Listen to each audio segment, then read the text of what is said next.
A pilot was flying home from vacation when something went terribly wrong. He made a desperate radio call, and what the controller said next was the reason why the family of the victim sued the FAA. And that's really the most tragic part of this entire story. That's why we're going to talk about what happened during the flight, the deadly mistakes that were made, and who was responsible for this tragedy. I'm Hoover, and welcome to your Pilot Debrief. Our story begins on September 7th, 2015, when 3 people boarded a small aircraft in Sarasota, Florida, to fly to Greensboro, North Carolina in order to refuel before they planned to continue the journey back home to Pennsylvania. Unfortunately, they never made it to Greensboro. Michael was 55 years old, and he was an attorney and also a well-known philanthropist in his community, and he was the pilot flying the plane. Also on board was his wife, Christy, who was 53 years old, and Christy's father, Clarence, who was 82 years old. According to the investigation, Michael had a private pilot certificate with an instrument rating, but because his logbook was never recovered, the NTSB had to rely on the testimony of his flight instructor and other pilots that flew with him to get a better understanding of his experience. During the investigation, they discovered that Michael owned a Piper Cherokee, which is a 4-seat single-engine aircraft with fixed landing gear. According to his flight instructor, Michael had over 800 hours of total flight time in the aircraft, including a lot of experience flying in instrument weather conditions, and those that knew Michael said he was a safe and conservative pilot.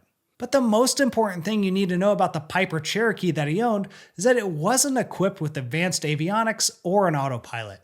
And that meant Michael had a lot of experience hand flying the aircraft using basic instruments without relying too much on newer technology. Eventually, Michael wanted to upgrade to a newer aircraft, and in August 2015, he purchased a Beechcraft A36 Bonanza, which would be the airplane that he would crash 1 month later.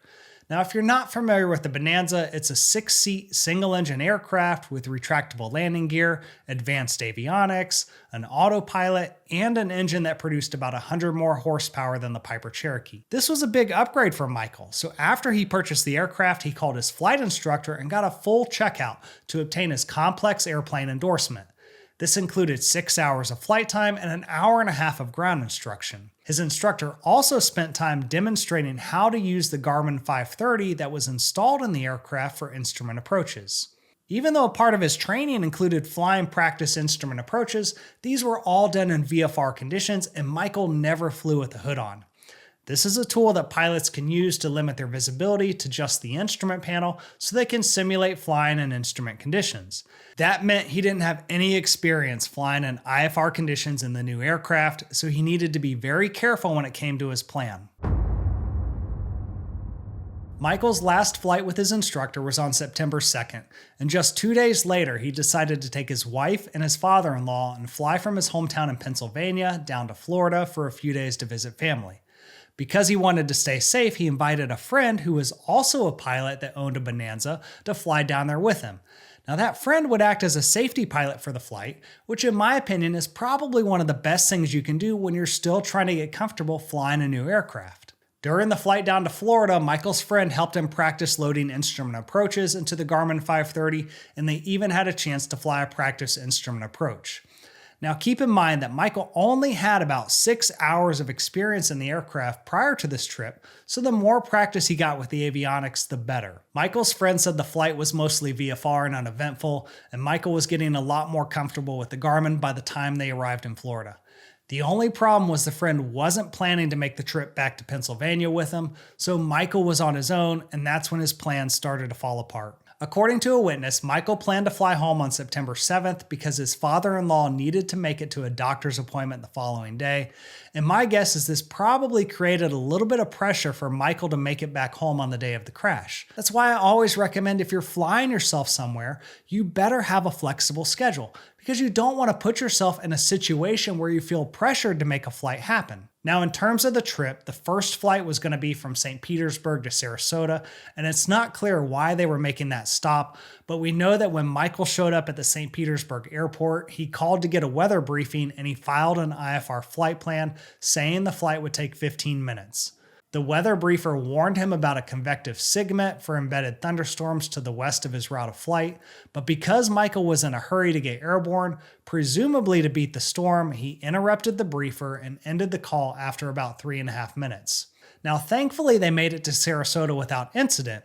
And after they landed, Michael filed a new IFR flight plan to Greensboro, North Carolina, and he called to get another weather briefing. This time he was warned that there was an air met for IFR conditions for pretty much his entire route to North Carolina. But instead of talking more about that, Michael was focused on the storm that was approaching Sarasota, and when he was told it was about 12 miles away, he tried to end the briefing so he could get airborne before the storm. That's when the briefer tried to warn him, saying that he could get in trouble for not providing Michael with the full briefing, so Michael reluctantly told him to continue. But then shortly thereafter, he interrupted him again, saying, "Okay, I'm perfect, thank you for all the help," and he hung up the phone and hopped in his airplane and took off a few minutes later. Before we talk about what happened during the flight, I want to say that one of my goals has always been to help people stay safe, and that includes protecting your personal data that's being sold online. That's why I want to thank Delete Me for sponsoring today's video, because they help protect your personal data and your right to stay private. The problem is there are data broker companies that collect huge amounts of your personal data from anywhere they can get it, then they sell that information to anyone willing to pay for it. Delete Me works on your behalf to remove your personal data from hundreds of these data broker websites. That helps protect you against the risk of identity theft or even the threat of being harassed just because of your political views or opinions. I've been using Delete Me for several months now because I want to keep my personal information as private as possible, and Delete Me helps me to do that. You could certainly try to do this all by yourself, but it's like playing whack-a-mole with these data brokers. Delete Me continuously monitors hundreds of sites and is always looking for new ones that might be trying to sell your personal data. Then they work on your behalf to get that data removed. If you want to protect yourself and your family, you can get 20% off if you go to joindeleteme.com/debrief and use the promo code debrief at checkout, or just scan the QR code that's on your screen. That's joindeleteme.com/debrief and use the code debrief to get 20% off. The first 3 hours of the flight were relatively uneventful, but the IFR conditions that Michael was warned about that extended through the Carolinas would soon become a factor in this tragedy. The Greensboro airport was reporting 10 miles visibility with overcast skies at 1,100 feet, with the cloud tops around 4,000 feet. According to the investigation, when Michael checked in with the approach controller, he was told to expect to land on runway 5 right. Michael asked if he would be flying a visual approach, and he also asked again which runway he would be landing on. The controller told him to expect the ILS approach due to the weather, and also reminded him a second time that he would be landing on runway 5 right. At this point, Michael was still above the clouds, and this was about 10 minutes before he would descend into the weather. This would have been a great opportunity for him to turn the autopilot on if it wasn't already, and that way he could go heads down to review the approach and also make sure that the Garmin was programmed correctly. Keep in mind that this was 3 hours into the flight, so he had plenty of time to get the weather updates earlier, and he should have already been prepared for the approach. Instead, there must have been some confusion in the aircraft, because 2 minutes later, Michael asked the controller again which runway they would be landing on, and he was told for the third time that he would be landing on runway 5 right. 10 minutes later, Michael was cleared to descend to 3,000 feet, and as he passed through 3,600 feet, he told the controller he was about to go IMC, meaning he would be in the clouds. Now, my guess is he didn't think twice about doing so because he probably had a lot of experience flying in instrument conditions, and the truth is that everything seemed to be going fine at first. The NTSB didn't mention whether he used the autopilot for the approach, but according to the ADSB data, it seemed like he was hand flying for the rest of the flight. He leveled off at 3,000 feet and turned to the heading the controller directed. That's when the controller advised him that he was 9 miles from Pagan and instructed him to turn right heading 020 to maintain 3,000 feet until he was established on the localizer, and cleared him for the ILS runway 5 right approach. Just to give you some perspective, this is the ILS approach to runway 5 right, and Pagan is about 7 miles from the end of the runway. This is a fairly simple approach, and Michael just needed to stay at 3,000 feet until he intercepted the localizer signal, which gives him the lateral guidance to the runway, and then he would begin a right turn to follow that course until he intercepted the glide slope, which provides the vertical guidance. But the thing I want to point out is that all of the altitude restrictions on this approach are at or above altitudes. The reason that's important is because if Michael wanted to make this a lot easier on himself, he could have asked the controller to level off at 3,600 feet or whatever would have kept him out of the clouds until he was established on the localizer. That way he could intercept the glide slope while he was above the clouds and minimize his time flying in the weather. Unfortunately, he didn't do that, and the situation is about to get a whole lot worse. Instead of turning to the assigned heading of 020, Michael rolled out heading 030. Now, I know that might not seem like a big deal, but it meant it was going to take him longer to intercept the localizer signal because it was a shallower intercept angle. That's why 2 minutes later, he still wasn't seeing the localizer signal, and he must have gotten worried because he asked the controller, "How do you like this route of flight?" That's when the controller told him to turn left to a heading of 360 and report established on the localizer. Michael immediately responded saying, turning left or right for 360, and the controller told him left to heading 360. However, Michael didn't start turning left, and instead he continued straight ahead. A minute later, the controller asked him if he was established on the localizer, and Michael responded by saying, "Established if I could have vectors to final, please." Now that didn't make any sense, because if you're established, then you don't need vectors, and he had already been given vectors to final. The controller started to tell him, "You are established," because he was looking at the radar and that's what it looked like, but he can't make that call. So he asked Michael again if he was established on the localizer, and this time Michael said, "I believe I am." Unfortunately, the truth is that he wasn't established, and the controller told him that he just flew through the localizer signal, and then he canceled his approach clearance and told him to turn to a heading of 320. So that way he could sequence him back in with the other aircraft that were trying to land, and that's when things really started to fall apart. 2 minutes later, the controller told him turn left heading 230 for vectors for the ILS runway 5 right.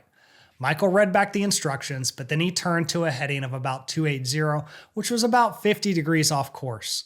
The controller asked him to verify that he was on a 230 heading, and Michael started to respond saying negative, but he never finished the radio call. And about 1 minute later, the controller asked him again what heading he was on, and Michael responded saying, "Current heading 166, we need a descent, we are almost disoriented." And now we know there's a real problem, but what the controller did next was the reason why the family sued the FAA after the crash. Before I explain how they crashed, let me just say that first of all, there's no such thing as almost disoriented. If you think you're disoriented, you are. And there's nothing wrong with declaring an emergency. Next, don't wait until the situation gets out of control before you ask for help.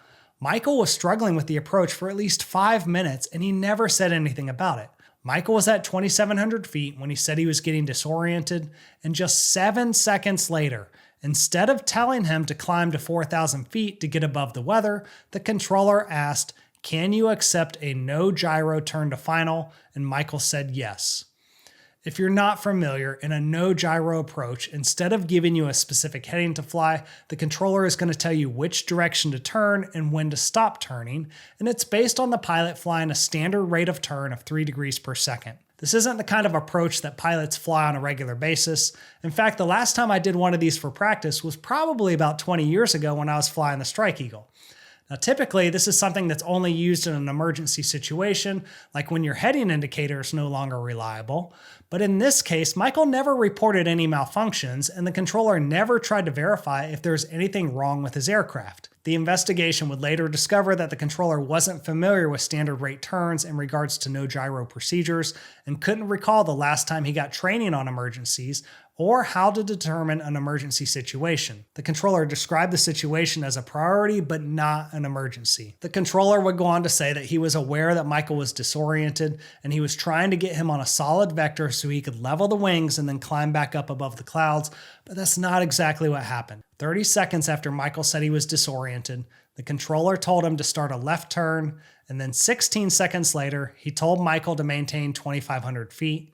Then another 15 seconds later, he told him to start a right turn, reversing his direction. Although Michael started the right turn, over the course of the next 60 seconds, he switched direction again and made a 360-degree left-hand turn without the controller saying anything to him.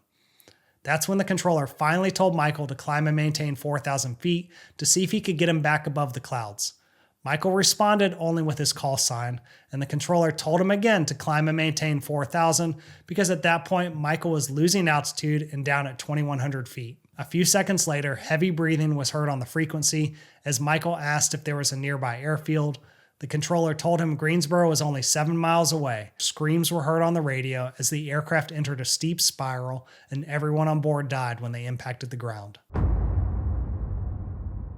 This was an absolutely terrible tragedy, and the family of the victims sued the FAA, claiming that they failed to adequately train and prepare the controllers to respond to the situation, which led to incorrect controller actions that likely made Michael's disorientation worse and ultimately resulted in his death. However, I'd argue that the truth is Michael just made a very sad and tragic mistake by putting himself in a situation that he wasn't capable of handling.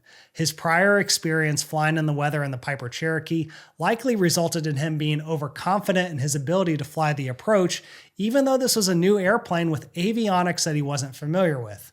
In fact, before he made the trip to Florida, his flight instructor specifically warned him not to fly in the weather until he gained more experience in the new aircraft. The NTSB said there were deficiencies in the FAA's training of controllers, which led to incorrect controller actions that likely aggravated Michael's spatial disorientation, but it was Michael's loss of aircraft control that caused the crash.